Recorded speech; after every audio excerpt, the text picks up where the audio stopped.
I don't know. These last couple of weeks here have really been disheartening.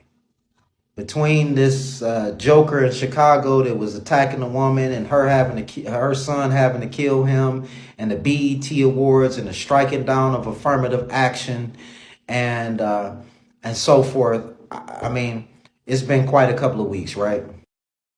Now, I personally find it very telling that the BET Awards was displayed right around the same time that affirmative action decision came down. Do you guys see the symbolic correlation between the two?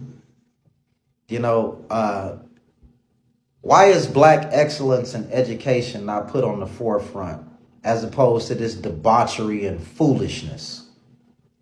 You know, why is it socially acceptable for us to portray ourselves as coons and buffoons and skanks and whores and losers and criminals and drug addicts, but we don't see a display of black excellence? Why is it that, I was a youth minister for many years, and one thing that always just used to baffle me would be how you could have one family and the daughters are doing good and the sons don't amount to a hill of beans. Why is it that all we throw at our sons is basketballs and footballs? Why is it that it's more socially acceptable for that man to pummel that woman in that restaurant than it would have been for one of those brothers to stand up and say something in her defense?